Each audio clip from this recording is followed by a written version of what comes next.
Senere i videoen. Ja, tak. Den sprøjter langt, jo. Den sprøjter helt herud. What? Det her, det virker jo fuldstændig vanvittigt godt. Hvis du er katteejer, så kender du nok til det her problem. De går på bordene. I den her video, der skal vi have lavet en dims, som kan opdrage kattene til, at de ikke må gå på bordene. Ud fra videoovervågningen kan jeg se, at det ofte er, når sådan vi ikke er i samme rum som kattene, at de går på bordene. Så derfor skal vi have lavet den her dims så smart automatisk, at du kan styre den via din telefon fra et helt andet rum, så jeg bare kan sidde og følge med på videoovervågningen og se, hvornår de går på bordet og aktivere den. Var der en, der lige gik på bordet? Det ved man vist godt, man ikke må. Hvad gør du så nu, hver gang du fanger en kat op på bordet? Hver gang jeg ser Powerpuff-pigerne, så har jeg altid en spand vand med mig med i sofaen, og så sidder jeg og venter på, at de går over på bordet. Det gør jeg jo selvfølgelig ikke. Der var en, der lige hoppede ned i toilettet. Skulle den altså lige gøre sig ren. Det var ikke fordi hun fik vand op på bordet. Men hvem er de to misser, vi snakker om? Til venstre har vi Belly, og til højre har vi Tiki. Inden vi går i gang med den, så var jeg faktisk lige inde på Google for at se, om mit moralske kompas det er helt ødelagt. Google siger, det er okay. Jeg har fundet ud af, hvad vi skal bruge at dele til den, så nu er det bare ud at shoppe. Vi skal bruge 4 ting til kattebruseren. Det første er en Arduino Uno, som er hjernen i dimsen. Nummer 2 er et Bluetooth-modul, som vi kan snakke fra vores telefon til Arduinoen. Nummer 3 er en mini-vandpump, så vi kan pumpe noget vand. Og nummer 4 er et relæmodul, som tænder vandpumpen. Nu er de 4 ting, vi skulle bruge til at lave kattebruseren kommet hjem. Nu skal vi egentlig bare have dem samlet. Derefter skal vi have lavet koden til Arduinoen, så vi kan lave en lille test på den.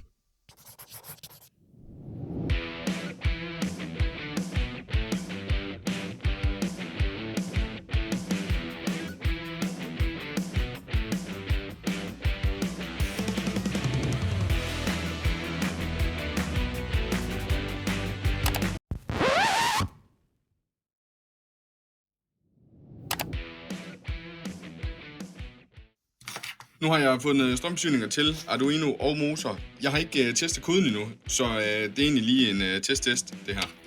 Hvis nu vi lige sætter strøm til Arduinoen først. Det der klik noget der, det er relæet, der sidder og klikker. Strøm til motor. Der skal egentlig heller ikke ske noget nu, så det går nok. Vi bruger den her app her, der hedder Blexar. Og så ind og finde den, der hedder BT05. Der. Og hvis man trykker herovre siden her, så kommer der sådan nogle knapper op, man kan bruge. Når jeg trykker på knappen, så skulle den gerne tænde. Ja tak. Skal vi ikke prøve bare at gå ud til vasken nu med den, og så se om den kan sprøjte noget vand? Nu har jeg lige sat Arduinoen til. Motoren ligger der. Jeg har bare lige skåret et hurtigt hul hernede i flasken. Men det skal laves bedre. Og så hvis nu jeg trykker på knappen. Den der. Ja tak. Der kommer vand. Så skal vi bare lige have lavet et hoved til den. Sådan at den sprøjter ud i flere retninger, så det ikke bare lige er sådan en stråle.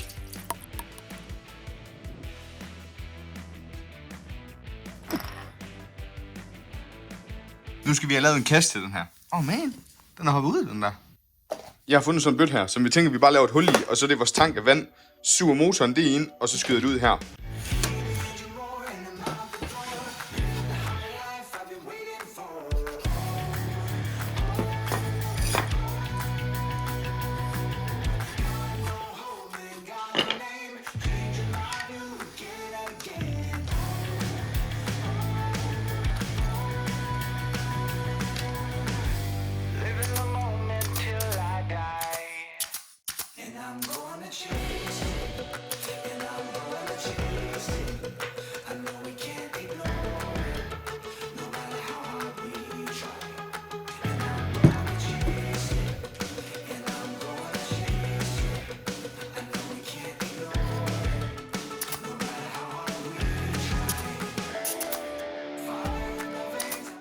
Det kan faktisk godt være, at jeg lige bliver nødt til at gøre et eller andet her, for lige at gøre kanterne lidt bedre. Det er ikke fordi, det ser sådan mega godt ud.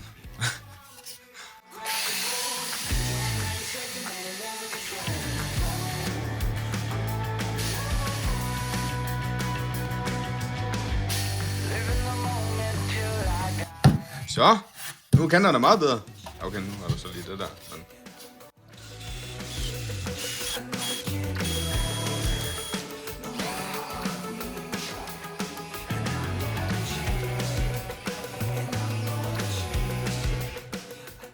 nu har vi forladet kasten, så nu skal vi bare lige have Den var der.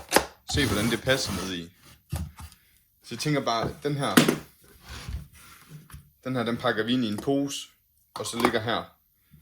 Og så kan motoren blive proppet ned her. Nu kan jeg faktisk ikke engang lige huske, om det er den der, den suger i, eller om det er den der. Det kunne være smart, hvis det var den der, så du bare lige vende den om, og så bare lige stikke den ind i. Vores køkkenrulleholder er faktisk lige den perfekte højde til, at vi kan sætte bruseren ovenpå. Så nu skal vi bare lige have 3D-printet et stykke, som vi kan sætte bruseren i.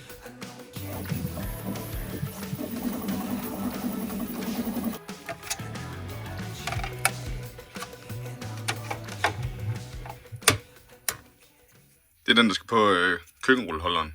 Oj, der er det ved at tage den. Det tog 1 time og 16 minutter at printe den her. Det var faktisk ikke så galt. Så skal vi se, om den passer. Så. Øj, det passer godt. Nej. Sådan der. Og så kommer slangen op i her fra bunden af. Så den faktisk op i en god højde, så det kommer til, tror jeg, at sprede ud over hele bordet. Jeg tror, den er klar. Jeg har forpakket Arduinoen ind i en pose. Og så har jeg tank med vand. Motor. Det var så den der spyttede vandet ud, og den der suger. Jeg havde troet, det var omvendt, så jeg bare kunne lægge motoren hen ad siden her. Så der er ikke så meget plads hernede. Jeg har fået sat bruseren op på køkkenrulleholderen. Jeg har ikke lige så lang en slange, så hvis du har en lidt længere slange, så kan du selvfølgelig gøre den lidt længere gennem kassen lidt. Måske skal vi faktisk lige se, om den kan sprøjtvand der, som den står. Ja, tak. Den sprøjter langt, jo. Den sprøjter helt herud. What? Den sprøjter helt over på væggen. What, man, kommer der overhovedet noget der i midten, så? What? Okay, nu har jeg lige fået tørret op her. Det her, det virker jo fuldstændig vanvittigt godt. Den sprøjter meget mere vand, jeg lige regnet med. Og der er sådan okay med vand i. Det er ikke fordi, den tømmer sådan i løbet af 3 sekunder. Men altså, man skal ikke lade den sprøjte ret meget længere. Nu er vi klar. Så kan det godt være, at det ikke bliver så sjovt at gå op på bordet mere. Ah?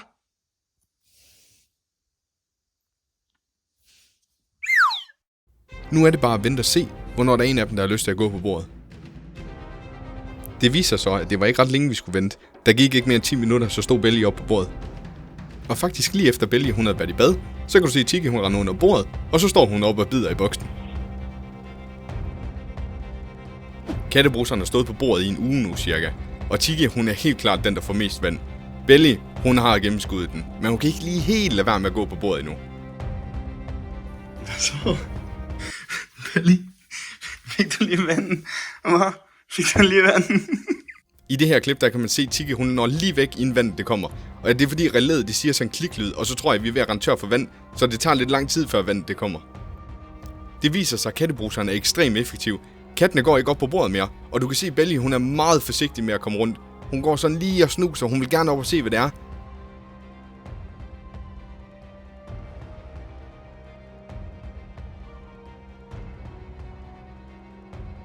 Konklusion. Den er sindssygt effektiv. Kattene de er stoppet med at gå på bordet i løbet af en uges tid. Hvis jeg skulle bygge den igen, så havde jeg måske lavet kassen en lille smule større, så man bedre kunne have tingene inde i den.